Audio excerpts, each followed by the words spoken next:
Welcome to Wayne's Old Time Radio Page channel. I'm Wayne, your host. These programs are brought to you by support of our listeners. You can give your support at Patreon or PayPal, either one. There's clickable links in the description below. Thanks for your support and enjoy the shows. If you'd like for me to get you a shout out, there's a link to PayPal in the description below. Leave us a donation. We'll get it up here for you. Just tell us who you want it to. You, a friend, a girlfriend, a wife, spouse, whatever. And we'll get it up here. Calling all cars. The copyrighted program created by the Rio Grande Oil Company.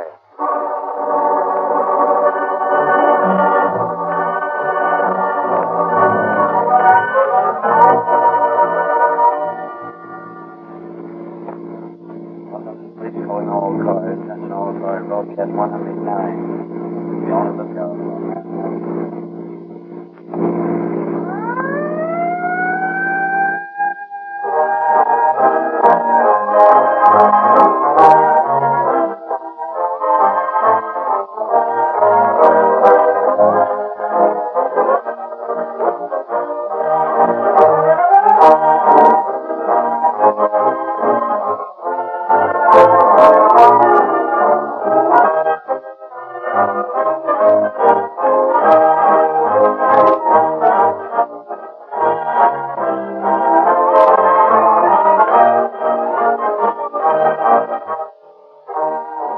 Thousands of boys and girls listening tonight proudly wear the Rio Grande Junior Police Badge. They have fingerprint outfits, police microscopes, sirens, G-Man guns, and other detective equipment. Rio Grande offers every boy and girl a complete police outfit absolutely free. Read all about these free gifts in the latest issue of the unique Calling All Cars News, out today. Ask for your free copy wherever Rio Grande cracked gasoline is sold. Rio Grande publicizes the heroic deeds of the police in their war on crime because more of the West's police and emergency cars are powered by Rio Grande cracked gasoline than any other brand. Leading cities and counties of the West specify the same Rio Grande cracked you get from your neighborhood dealer because official records prove they get faster miles and more miles for the money.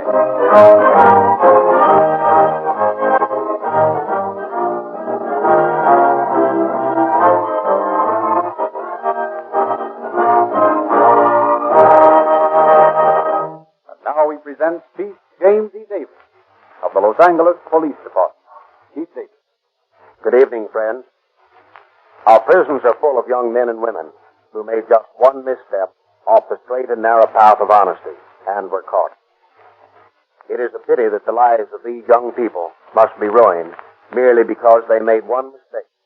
But the law cannot make exceptions.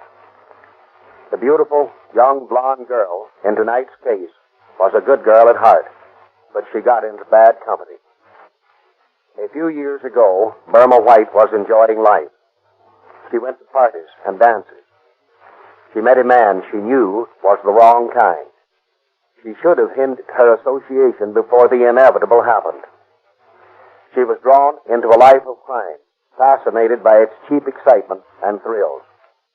Soon, she was so deeply enmeshed with the underworld that she couldn't fight her way back to respectability. Today, Myrna White is in prison. When a good girl gets mixed up with the wrong kind of men, they usually have to be separated by the police. So the moral of the story you will hear tonight is plain. Don't associate with those who try to beat the law. They can't succeed. They'll drag you down with them, and the only way to stay out of jail is to stay on the right side of the law.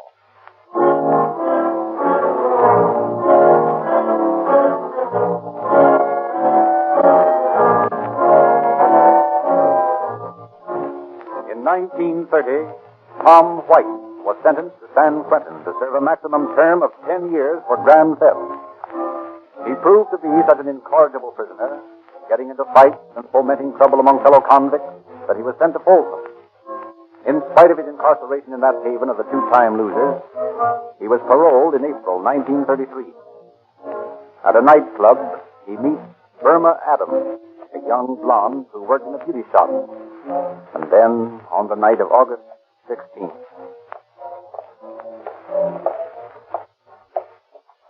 you see, baby, the first thing you need in this racket is a car. Yeah, but we ain't got one, Papa. Sure, I know that. We might have to stick up people in the street. No, that's small-time stuff. We're going to operate in a big way. Yeah, but where are you going to get a car? Right here. What do you mean? You see that car stopping there? Yeah?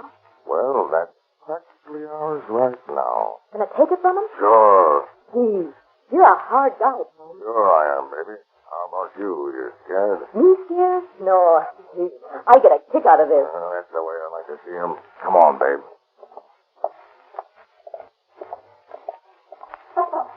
All right, I won't forget. Good night, Leslie, and thanks for a marvelous evening. Good night, Mary. I'll see you Tuesday. Pick him up.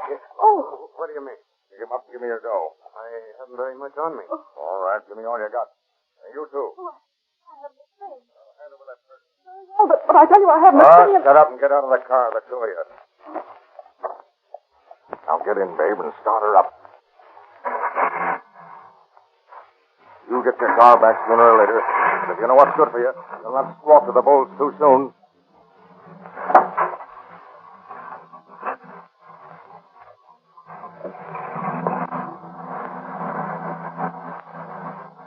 You see, babe? That's all there is to it. Gee, Tom, you're a smart guy.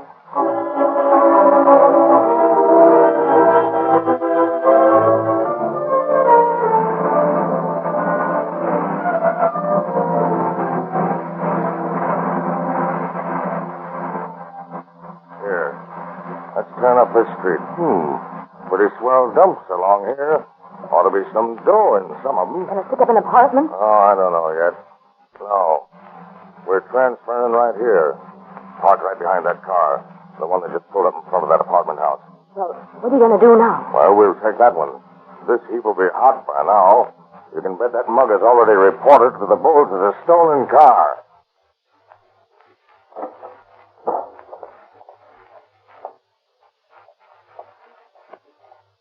Dig down. This is a holdup. What? Say, what? Just keep your mouth shut, mister, and hand over your dough.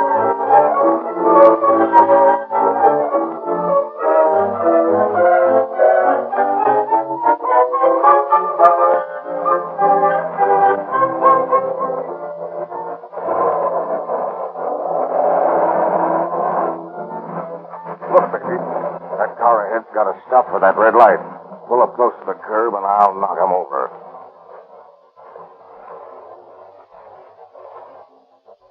Right here. Now, that's swell. I'll be right back. Okay.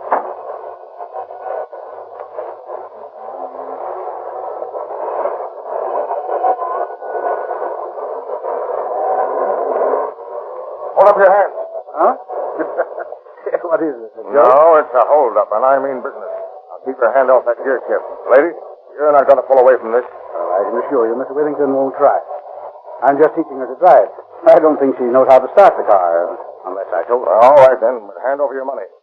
Don't you think this joke has gone far Now, enough? this ain't no joke. Now, give me your watch.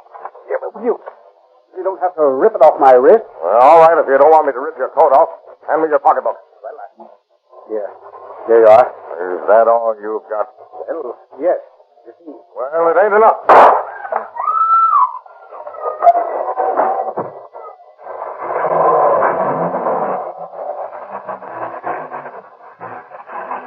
Okay, babe.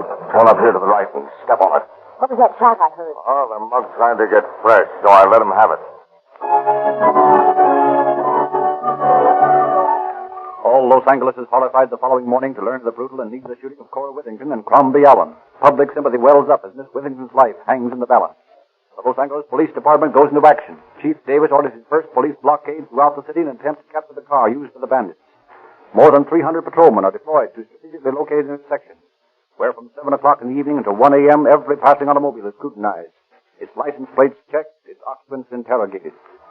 I never heard of such a thing. Holding decent people up like this, throwing everything out of kilter. What? Listen, Martha, do you have any idea what this is all about? No, and I don't care. I know I want to get home. I've got a headache, and these policemen are holding me up with their silly flashlights and questions. I don't Well, think... listen here. They're looking for those gangsters who shot that school teacher. They are? Yes. And you ought to be glad we've got such an efficient police department. Would you rather be delayed a few minutes or maybe get shot like that poor woman was? Well, I...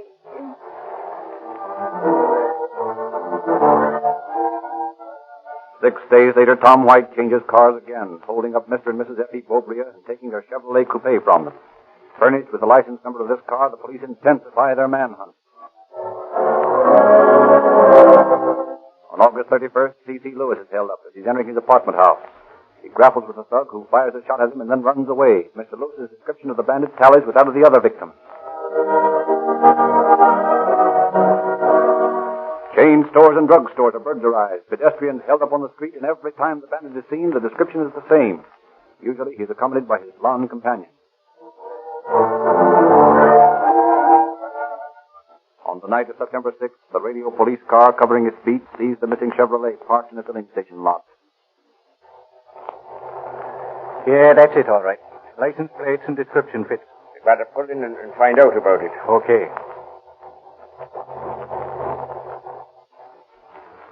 Want some gas, boys? Nope. Know anything about that coupe over there? Why, no. What do you mean? Who's it belong to? Oh, some blonde lives up the street here. Oh, a blonde, eh? Yeah, she brought it in yesterday to have the battery charged. What's her name? I don't know. Where does she live? I don't know that either. What's the matter? Is it hot? Oh, no. We thought for a minute it was a car we were looking for, but I guess we're mistaken. Yeah, the car we wanted is owned by a redhead. Well, good night, buddy. Good night.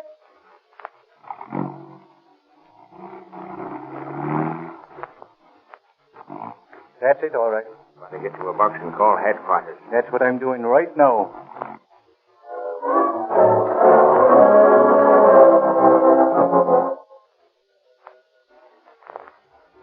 Robbery detail, Burris speaking. Officer Diller, radio car 13 speaking. Yeah? We just located that stolen Chevrolet, 5P389. Where? It's parked in the filling station at Sutton, Canondalet. Okay, we'll be right out. Stay away from that car. We are staying away from it. It's parked on down in the dark. That's right. But don't let anyone see you there. We don't want to scare them away. Right.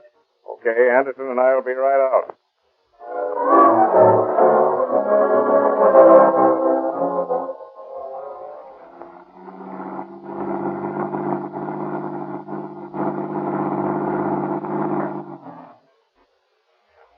Hello, boys. Hello, Lieutenant. Anything happened yet? Not a thing. Where's the Chevy? In the filling station at the right-hand corner down there. You can just see the hood of it by the grease rack there. Oh, yeah. Did you talk to the station attendant? Yeah. What did he say? Said the car belonged to a blonde. Well, that fits okay. Said she left it to have the battery charged and she'd be back for it any time. And she probably won't. It's 1,000 to 1 that car's abandoned for good. But I'll play the long chance that she's coming back for it. It's worth trying. Right. Now, you boys better get out of here and stay away from this corner. We'll hold the stake from now on. Okay. Tell the boys to relieve you to stay away out of this neighborhood and tell them to tell the boys to relieve them. Right. Good night.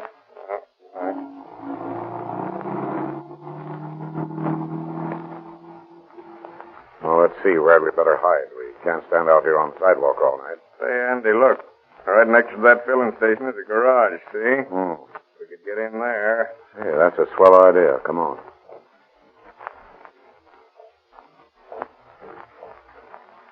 Don't look like there's anybody home. Yes, there is. There's a light in the back. Ah, this will be a great spot. Those hedges hide everything. We can see right through them.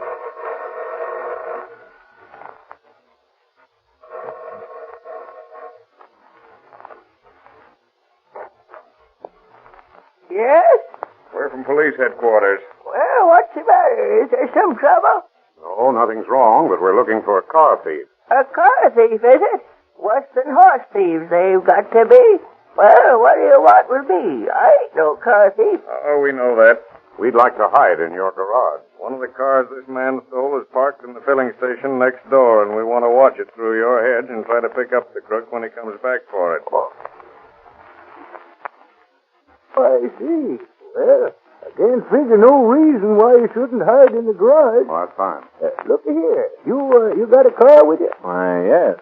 Well, I'll take my car out of the garage. You can park yours in there. Well, that's swell. I'll park mine on the street. That is, if you don't give me no ticket. Don't worry about that.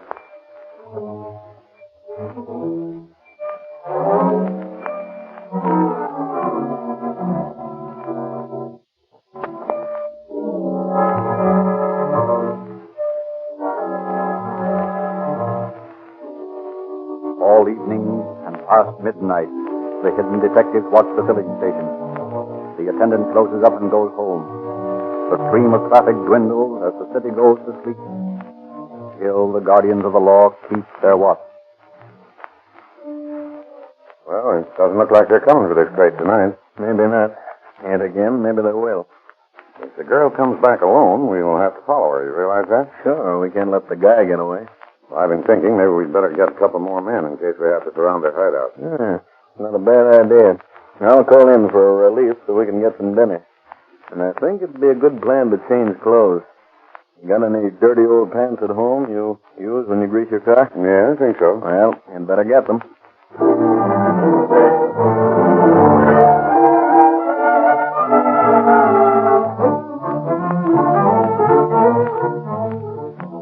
Detectives Maxwell and Bergeron relieve Burris and Anderson. As dawn throws her roses spread over the waking city, they return, clad in old clothes, disguised as mechanics. Well, what's the idea of the glad rags? Do you want to wake up the neighborhood? Hey, what is this, Sherlock Holmes and Dr. Watson? Don't be funny. That girl comes back for the car, I'm getting a good look at her. And these greasy clothes won't arouse suspicion. Anything happen while we were away? Not a thing. Quiet as a graveyard. Well, we ought to get some action soon. The boy's opening up at the filling station. It's the day shift man. Maybe he'd know something more about the car. Might have passed. Good morning. Good morning. Oh, hello. How are you this morning? Well, I declare I never would have recognized you with them duds on. You ready for some right first sleuthing, ain't you? Maybe. Say, look here. Do you want to help us? Anything I could do, I'd be glad to. Good. You know that bird in the filling station? Bob? Sure I know it. Well, mosey down there and find out what you can about this car here. Ask him who left it and what they said, will you? Yes, indeedy. I'll be glad to. But don't let on about us. Oh, no, don't worry about that. I got better sense than that.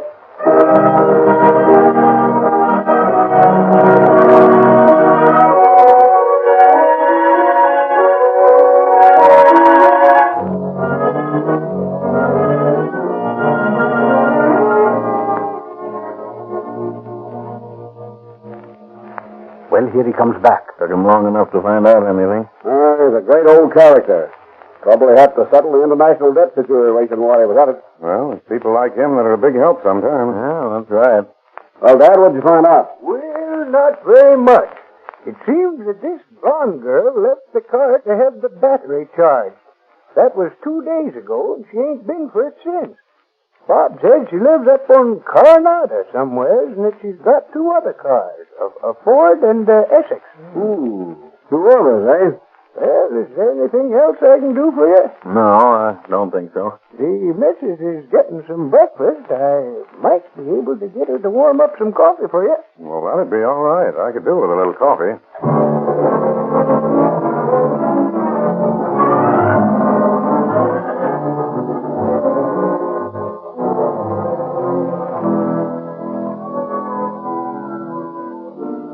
Throughout the long, hot morning, the 4 detectives remain on watch. Then at 3 in the afternoon, just as they're beginning to feel that their vigil is in vain, a blonde girl arrives at the filling station. Hey, here she is. Who? The blonde. Yeah, that's her. She's gone over to the Chevrolet. Well, we'll have to follow her and get the guy, too. Well, I'm going to get a good look.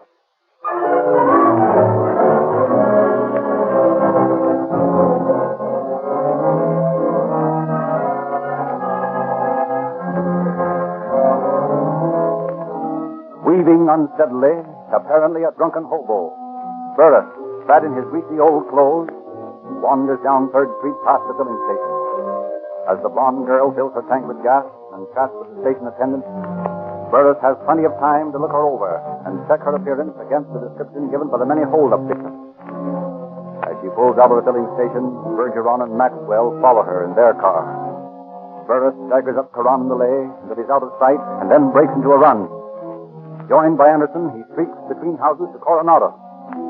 They watch as the blonde turns into an alley and parks the car in a garage behind an apartment house, where she is joined by a man in a blue sweater. Bergeron and Maxwell drive by them as they are locking the garage. After the 2 suspects have entered the apartment house, Bergeron and Maxwell join Burris and Anderson. That's the girl, all right. Yeah, that's the guy, too. He fits the description to a T. All right. Maxwell, you and Andy guard that alley entrance to the apartment. Come on, Bergeron. You and I are going to talk to the landlady.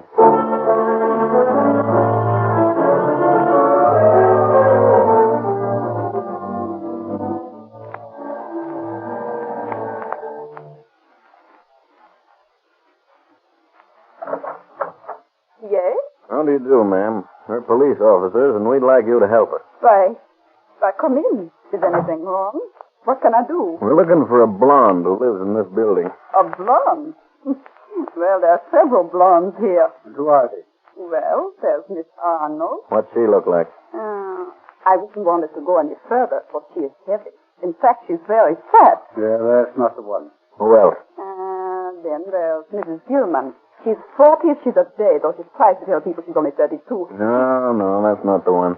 And then, yes, there's young Miss Adams. She hasn't been here long. What's she like? Well, she's a child about 19 or maybe 20. She's thin and foot in a way. That's the one we're looking for. What apartment is she in? She's in 218. Now, look here, I don't want any trouble in my face. Don't worry, ma'am. There won't be any trouble. You just stay right here in your apartment.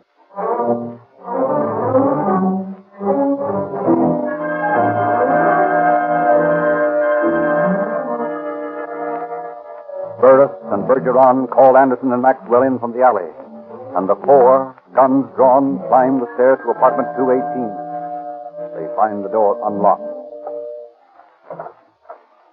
Stop her. Grab her, Burris. Okay. And that's the guy down the hall. Hey, come that guy coming. We're police officers. Get him out. Come that guy. Get him up for what? Hey! What are they doing? Kill us out? Now, just sit still until we find out what this is all about. I don't know what's the matter myself yet. We'll be as good to you as you let us. What are you, police officers? Yes, ma'am. We're police officers. Oh, mercy. I thought you were hold-up men. And just who are you?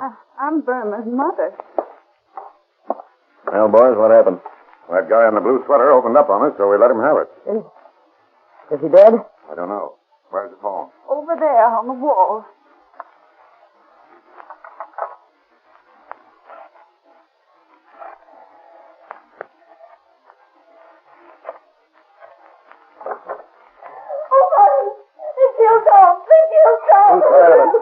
Who's Violet? Well, that's his sister. What's she doing here? Came down here to see him. Tom's out on parole, you know. Hello, Phil. Anderson. Send the ambulance out to Second and Coronado. Yeah. And man shot. I don't know. Make it snappy, though. Don't let my mother know what I need to. You'll find out from the papers. Well, I don't if you found out that way to know. All right. Anderson, place these two women in technical custody. I want to talk to the girl. Come on in the kitchen, Burma. Now, let's find out all about this. What's your name? Burma Adams. What's the boyfriend's name? Tom White. Where's his gun? Where's what gun? The one that blinded Miss Withington, that 32. Oh, that one. That's in his room, I guess. What room? 327. Maxwell. Yeah. Get up to that guy's room, number 327, and see if you can find that 32. Right. Now, where's your car? What car? The Chevrolet. I haven't got any Chevrolet. Oh, yes, you have. I saw you drive it away from the filling station. Well, then you ought to know where it is. Where's the key to it? Nice talk about it. Oh, please, mister. Don't let my mother know about this. I won't tell her a thing. How many jobs have you and Tom pulled, Vermin? Oh, not so many. Did you hold up that drugstore on Western Avenue? Yes? Those chain grocery stores? Yes? About how many? I can tell you all that later, can't I? I don't want my mother to hear about this. All right, Vermin. Oh, by the way, why did you hang on to that Chevrolet? Didn't you know we had the license number? Oh, I don't know. Tom wanted to get rid of it. But gee, I fell in love with it. Honest, it was a honey. Had a rattling in it. Oh, boy, what a pickup. Gee, it was a swell car. It was a kid driving it. Pardon me, boys. Ambulance just arrived. The guy's dead. Hey, Burris, let me get a statement from the girl, will you? What's your name, kid? Shall I tell him, or do you want to? Her name's Myrna White from now on. Burma White. What do you mean? I married him on Friday. Hey, why didn't you bump her off, too? Look, she's all hopped up. If that's what they're going to say, I'm through talking. Get out of here, you. But I got to get her straight. Get out. Okay. The pig. I want you to sit right with me. Oh, don't worry, kid. I will. Come on, we'll get you out of here. This kitchen door lead into the hall? Yeah.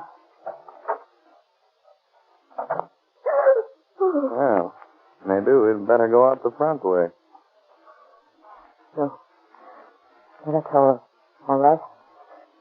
I guess I can step over his body.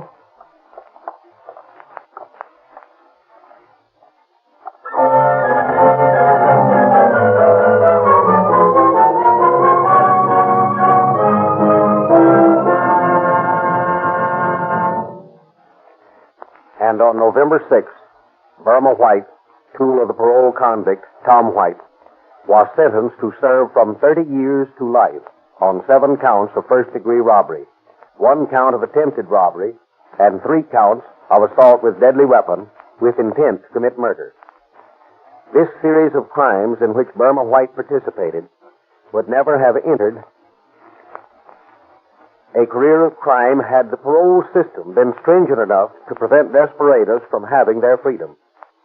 It is my sincere hope that you, the citizens, will demand a proper parole system so that you and yours will not be in constant danger from the ruthless viciousness of men of the stripe of Tom White. Thank you, Chief Davis. Ladies and gentlemen, you are almost certain to see a Rio Grande service station tomorrow, and we hope you'll drive in to ask for a free copy of the Calling All Cars News, to read about the free gifts for your boys and girls, or to fill up with Rio Grande crack, the gasoline that gives you so much more and costs you no more. And remember, more police cars, fire engines, and other emergency equipment are powered by Rio Grande crack wherever it is sold than any other gasoline. And if you'll take the advice of America's most expert oil buyers, you'll take your car into a Rio Grande station every time you need oil. Sinclair motor oils are featured at all Rio Grande stations. The same Sinclair oils that are specified by 150 leading railroads and by the leading airplane lines. Sinclair oils are de-waxed and de-jellied so that all the useless filler you get in other oils is removed, and you get more real lubrication for your money than ever before.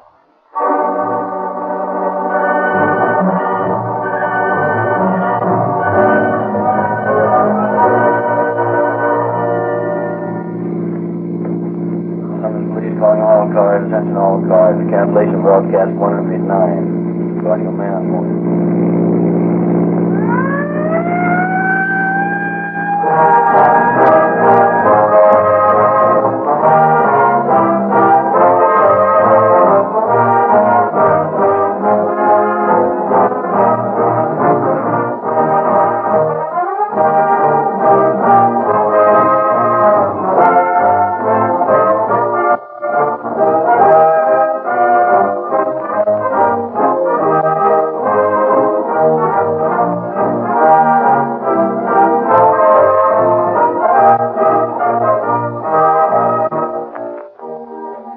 Frederick Lindsley bidding you good night for the Rio Grande Oil